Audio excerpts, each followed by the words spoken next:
I based this video on NEETs module number 5. I provided a PDF link at the bottom on the video description. I will start with direct current generators. First, let's review magnetic induction. So here I got two magnets, south and north, so therefore there will be some lines of flux. They are invisible, but they are there, and they travel from the south to the negative. So since we know that there is a magnetic lines of flux in the middle of it, if I move a conductor really fast inside there, and the conductor is a piece of wire really fast into it, now I got the three elements to make power. And those three elements is the magnetic field of the magnets, the conductor, which is the piece of wire, and relative motion between those two. As long as there is movement, there will be a electron flow on the piece of wire. I will also remind you about the left-hand rule of conductors. That what we call it mom's fried chicken. That was a quick way to remember that. And what it stood was so that, imagining here we got a north pole, a south pole, so the lines of flux are coming this way, so the index finger is pointing toward the flux, in the direction of flux, and then if in this situation this piece of wire is being moved from bottom to top, because that's what this finger is indicating, going up, then within the conductor, electrons are flowing that way. So the left-hand rule is just, if we know the direction of the wire and we know the direction of the flux, then we can tell which way the current is flowing.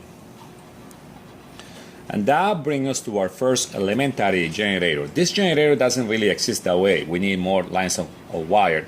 But for the practical purposes, we just have a north pole, south pole, so lines of fluxes are going in this case that way, and we get this rotating field, and it has two slip rings. This one is attached electrically to the yellow conductor, and the bottom one is attached to the pink conductor. So as it starts rotating, well, first let me back out. Right now there is not cutting any lines of flux, so that's what zero is. And then as it starts rotating and going around, then it starts there is more electric flow, and eventually gets to a maximum point when it is definitely at a right angle to the magnets, and then it's gonna continue rotating, and that's when the column is gonna drop out until completely it is gonna be definitely the yellow on the bottom and the pink one on top. That will be zero, and it will continue, and so on and so forth. The AC and DC video that I made before covers this really well. Now we're gonna take this concept, and then what they're gonna do is, instead of having two slip rings, they're gonna break it in half, and that's what this is over here. Now one conductor is attached to half of the slip ring, and another conductor to another half. Let me show you a better picture. This is my better picture over here. So I got my north pole and south pole, so the lines of flux are traveling this way. Because of that, the side will be the negative side, and this carbon brush is going to be providing a negative electron flow into this load. Eventually the power will leave, and it will go into this positive brush because, you know, it's closer to the south pole. And anyway, that's the polarity we have. So we got positive to the left and negative to the right. Now this one over here is going to be, or this coil over here is going to be my orange coil, and here I got well, I was going to say a slip ring, but because it's cut, it is no longer in a slip ring. We're going to call it a commutator, because what it's going to do is, right now it's providing a negative polarity here and a positive polarity there, but as this generator rotates or flips around, and that's what this one is, see the direction of the arrows. So now this one comes over here, even though the yellow one was over there, now the yellow is closer to us over here, but this one is still being our negative and that one our positive. So here, up to, you could say up to this point, we really have electrons going back and forth. So this is an AC generator, but from this point on, we are getting out from that that AC generator, we're getting DC powered via the process of commutation. So here I'm back to my ugly picture, equivalent to the one that I was just showing you a moment ago. So since it is only one set of windings, when it rotates, I get this pulsating DC. So to correct the extremely bad pulsations, what we did is, or what they did rather, is they added another pole. But now adding another pole, well, now they have to cut the commutator into 4 different sections. So that would be 1, 2, 3, and 4. And when the signal comes out, well, really, if you can see over here, that is one of the phases, and then this is the other phase. But when we look at this over here, we got a smoother DC signal. And that is accomplished with what is called a multi-pole generator. To accomplish proper commutation, especially when you have multiple windings and multiple poles, what you got to do is you got to put the brushes actually in what is called the neutral plane to be able to prevent sparkling of the brushes. Alright, so that is one solution or one precaution that needs to be done. Now, when dealing with generators, we got to deal with armature reaction. Armature reaction, so here what they got is back again our single pole generator, single loop wire, and as it's rotating, the wire itself, well, as it rotates, it creates electron flow. But the electron flow through the wire, as you can see, it creates its own magnetic field. Well, that magnetic field tries to sweep the magnetic field of the poles, and that's what it's twisted like this. So in here it's sweeping it up, and in here it's sweeping it downward, and that's why the magnetic field has been twisted. And now the neutral plane, it has been shifted. It's no longer this way, but now it's this way. So these will cause a lot of sparking, because in this one what we have to do is we have to shift the brushes to compensate for that. To fix that or to prevent that, what they do is they have these compensating windings and these interpoles.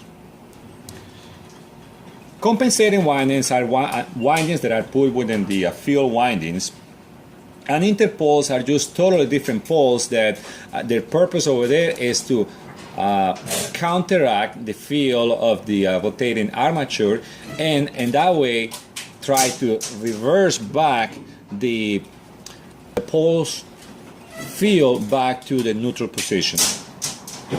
Another consequence of drawing power out of the armature is something called motor reaction. And the motor reaction, what it is that as you are, as this is rotating to get power of it, as you draw more electrons out of it or more current out of it, it becomes harder and harder to turn. So the more load that you put into it, the more difficulty of resistance will it actually put on. And that means you're going to have to put more fuel on the engine to be able to keep up the same speed for the generator. There is nothing that you can do to prevent motor reaction, because, well, the generator really is trying to become a motor. And what that means is that the power that somebody is using out there to heat up hot water or to drive motors, that power, we need to use more fuel to be able to continue turning the generator at the same speed. Now, as far as losses, we have the regular copper losses, which is armature losses, okay, and then we got eddy currents within the actual laminations of the the core of the rotor, and we also have hysteresis losses, just like we saw in the past when we were talking about transformers. Here in this graphic, what they're trying to tell us is that if we don't have a laminated core like in here, the circulating currents are gonna be much bigger, so therefore the losses are gonna be greater, the heat is gonna be greater within the generator. If we got laminations, the currents are actually smaller loops, so therefore they're not gonna create as much heat. When it comes down to DC generators, they use supposedly the ground ring, which is seldom used. I'm gonna say never used, but I could be mistaken. I've never seen that. And then the drum type. This is what we use. So I drew here my ugly generator. So here I got the poles of the magnet, and what I did is I put a wire across it, around it, a coil, so that now when I put a current flow through here, like negative and positive, I can simply create the magnetic fields. So what I'm trying to tell you is that these are not magnets, but they are electromagnets. If I have no current flow, they don't have magnetic properties. And then I got my rotor over here, and these are supposed to be my brushes. So with that, there is this terminology called the field excitation. Field excitation means is the field, well, in this case, the field it goes from north to south, and the excitation is the current that I put over here. It will determine the field excitation. If I want a stronger field, I just simply put more current through those wires. If I want a weaker field, I just simply lower the voltage going through it. Well, that leads to two different ways to power that, and to power that field excitation. And one is separately excited DC generators and self-excited generators. Separately excited generators would be like me to use an external battery to provide the excitation voltage for this generator. And the other one, which is the self-excited one, I eliminate the battery, and what I do is that I take some of the voltage that it is creating and I use it, well, for a load, and then I take some of that voltage and I use it to self-excite the generator. So when it comes down to well, these series generators, DC generators should I say, they got three type of connections. One of them is series wound DC generators, and what they're talking about is the field to be in series with the armature. I try to illustrate it over here with I got the armature over here, which it is where we draw power, and then we got the field windings. I got this field winding and field winding, they are connected, so that's how we got the north pole and the south pole, but they are connected, everything in series. And the complaint with this one, according to this, is that the output varies directly with the current load. So the idea is that the generator runs at the same speed always, and then if you have a very little load, well, it produces very little current. But as soon as you put a lot of load, there is a high voltage and it starts producing current, so therefore the voltage keeps varying a lot and the current is get affected by it directly. There is another type of generator that is the shunt wound DC generator, and what it means is that's in parallel. Shunt means in parallel. So you got the armature, which is where you get the power from, and then you got the field. So here I got the illustration how they are in parallel, and notice how this connection is over here, and then the connection is there, and then now let's look at the field. I got one here, one over here, and the field is one over here because of this, so it is definitely in parallel. The idea is that the generator runs at the same speed, so when the generator is under no load condition, the voltage is high, but as the load starts drawing current, the voltage starts dropping. And that is what we do not like about this generator. Definitely is also not useful. So the best solution is a combination of the two of them, and they call it the compound wound DC generator. And that one would be, well, this one over here, and what it is like they got two different fields, and I just laid them one on top of the other, and I just connected them in this configuration. And the idea is that this one will be very stable because in low speeds, at low loads, one winding will be stronger, one field will be stronger than the other one, and that will maintain power and voltage, or rather voltage, at a certain level, and therefore the current would be according to whatever the need or the load is. But if you increase the load, then the other winding will become stronger, and at that point on, the voltage will be maintained the same. So the current that goes out to the circuit, it is going to be according to what the circuit is requiring, not some overcurrent or undercurrent condition. So in the last section of DC generators of the book, they talk about this ampli-9.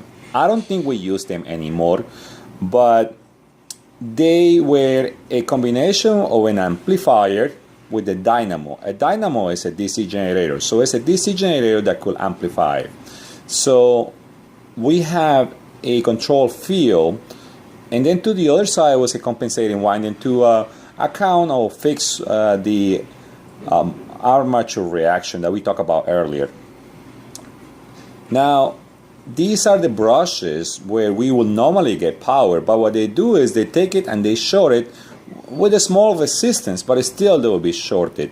And then they add a brand new set of brushes like I'm showing you, and the new load will be hooked up to that, to whatever motor they're trying to drive. And the motors that they will be trying to drive will be missile launchers or guns that they require a large amounts of power for a very short period of time. So the ampli-dyne was driven by a motor itself. So it's another motor that is turning this thing, and then what you did is you simply added a half watt. Then you will get out here easily maybe 500 watts. So that is a huge amplification of almost 1,000%. If you got to 1 watt of control field, now then you got to 1,000 watts out here. Now I'm talking about 1 watt here, coming in and 1,000 out. This thing is not making power. The motor that I said that is attached to this, that is driving this, once this start drawing more current, it becomes much harder to turn this, because the motor reaction is going to be stronger. So it's going to require either more power to drive the motor that drives this, or more fuel to drive the engine that is turning this. Another picture that I found is, so here we got the ampli-dyne generator, and we got the motor that actually is driving us. So look, we put in power to this motor to turn this one in, and then we had some type of response, and they ordered signal from whatever they want to turn the gun, and then there was an amplifier that added and amplified that signal and put it into the ampli-dyne magnetic field, and then a large amount of power went into the follow-up motor, which it turned the gun to whatever position it needed to be.